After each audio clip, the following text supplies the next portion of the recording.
रात का सन्नाटा, सुनसान बिल्डिंग और एक खेल।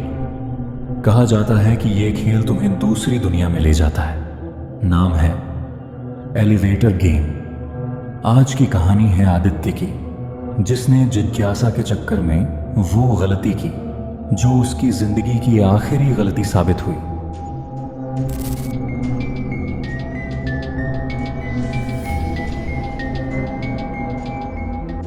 आदित्य बचपन से ही डरावनी कहानियों का दीवाना था। भूत प्रेत की बातें, काला जादू और इंटरनेट पर अर्बन लेजेंड्स, वो सब कुछ पढ़ता और सुनता। उसके दोस्तों ने मजाक में कहा भी था, एक दिन तू खुद भूतों के पीछे भाग जाएगा। उस रात उसकी नज़र पड़ी एलिवेटर गेम पर इसी खाफ पर। लोगों ने अपने अनुभव लिखे थे। किसी ने कहा उसने किसी और दुनिया को देखा, किसी ने लिखा एक औरत उसके सामने आई और उसके बाद वो कभी पहले जैसा नहीं रहा। नियम पढ़कर आदित्य हैरान था। लिखा था 10 मंजिला बिल्डिंग चाहिए, बटन एक विशेष क्रम में दबाने होंगे, बीच में कोई लिफ्ट में आए तो उससे कोई बात नहीं करनी। सबसे डरावना नियम था, अगर किसी मंजिल पर औरत आए तो उसकी तरफ देखना भी मत। इंटरनेट पर दर्जनों लोगों ने चेतावनी दी थी, इस खेल को पूरा मत करना। पर इंसान को जो चीज डराती है उसी में उसका आकर्षण और बढ़ता है। आदित्य की जिंदगी उस समय खालीपन से भरी थी। नौकरी हाथ से निकल चुकी थी, दोस्तों और परिवार से भी दूर था। रातें उसकी बस इंटरनेट और मोबाइल स्क्रीन में गुजरती थीं। उसे लगता था दूसरी दुनिया का कॉन्सेप्ट सच हो सकता है। अगर वाकई वहां कुछ है तो शायद मुझे वहां वो जवाब मिल जाए जो यहां मुझे नहीं मिल रहे। ये सोच धीरे धीरे उसकी जिद में बदल गई। जैसे जैसे वो खेल के बारे में पढ़ता, वैसे वैसे अजीब चीजें होने लगीं। लिफ्ट अपने आप नीचे आ जाती, खाली फ्लोर पर रुक जाती जैसे किसी को लेने आई हो। रात में उसके दरवाजे पास आस पर खटखटाहट होती, पर बाहर कोई नहीं होता। एक रात बिल्डिंग का बूढ़ा गार्ड बोला, बेटा इस खेल का नाम मत लेना, यहां पहले भी किसी ने कोशिश की थी और फिर वो लड़का पागल हो गया। आदित्य ने इसे मजाक समझा, पर उसके दिल की धड़कन तेज हो गई। उस रात आदित्य को एक भयानक सपना आया। उसने देखा शीशों से घिरी एक लिफ्ट। हर शीशे में उसका ही चेहरा था, लेकिन उनमें से एक चेहरा मुस्कुरा रहा था, जबकि आदित्य खुद डरा हुआ खड़ा था। पीछे से एक औरत की परछाई उभरी। उसके बाल लंबे थे, चेहरा धुंधला। वो उसके कान में फुसफुसाई, नीचे आओ।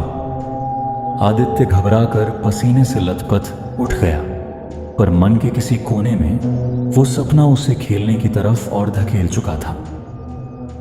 अब आदित्य पूरी तरह तैयार था। उसने सीक्वेंस बार बार पढ़ा और याद किया। फोन में रिकॉर्डिंग ऑन करने का निश्चय किया।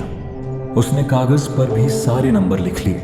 उसकी दोस्त नेहा ने उसे बहुत रोका, आदित्य ये मजाक नहीं है, लोगों के साथ सच में अजीब चीजें हुई हैं। पर आदित्य हंस पड़ा, ये सब अफवाहें हैं, अगर कुछ हुआ तो वीडियो में सब कैद कर लूंगा।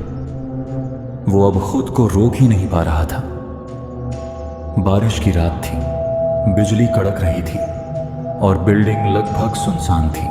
आदित्य धीरे धीरे लिफ्ट की ओर बढ़ा। उसके कदमों की आवाज गलियारे में गूंज रही थी। लिफ्ट का दरवाजा खुला, अंदर ठंडी हवा का झोंका है, जैसे कोई पहले से उसमें खड़ा हो। आदित्य अंदर गया। दिल उसकी छाती से बाहर निकलने को था। उसने सीक्वेंस का पहला बटन दबाया। दरवाजा धीरे धीरे बंद हुआ और खेल की शुरुआत हो गई। लिफ्ट ऊपर नीचे चलने लगी। हर मंजिल पर सुनसान कॉरिडोर, टिमटिमाती लाइट्स और खामोशी। फिर 5वीं मंजिल पर अचानक लिफ्ट रुकी। दरवाजा खुला। बाहर अंधेरे में एक औरत खड़ी थी। उसके लंबे बाल चेहरे को ढके हुए थे। आदित्य की सांस रुक गई। वो अंदर आई और उसके बिल्कुल पास खड़ी हो गई। आदित्य ने आंखें नीचे झुका ली। उसके कान में जैसे किसी की सांसें सुनाई दे रही थी। दिल कह रहा था देखो, पर दिमाग चिल्ला रहा था मत देखना। आदित्य ने सीक्वेंस पूरा किया।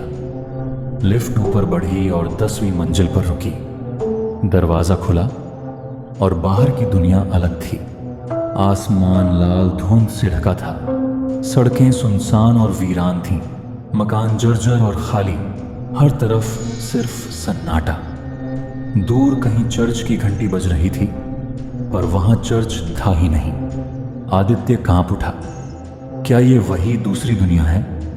उसने वापसी के लिए बटन दबाना चाहा। तभी उसके पीछे से वही औरत लिफ्ट में वापस आ गई। इस बार उसके चेहरे पर बाल नहीं थे। उसकी आंखें लाल थीं, चेहरा सड़ चुका और भयानक। वो मुस्कुराई और बोली, मैंने कहा था ना, नीचे आओ। आदित्य चीखने लगा। फोन गिर गया। वीडियो वहीं खत्म हो गया। अगले दिन लोगों को खाली लिफ्ट में उसका फोन मिला। उसमें बस आखिरी आवाजें थीं, लिफ्ट का अलार्म और आदित्य की चीखें। कहा जाता है कि उसके बाद बिल्डिंग की लिफ्ट कभी वैसी नहीं रही। रात में जो भी उसमें चढ़ता, कभी कभी उसे लगता कोई और भी अंदर खड़ा है।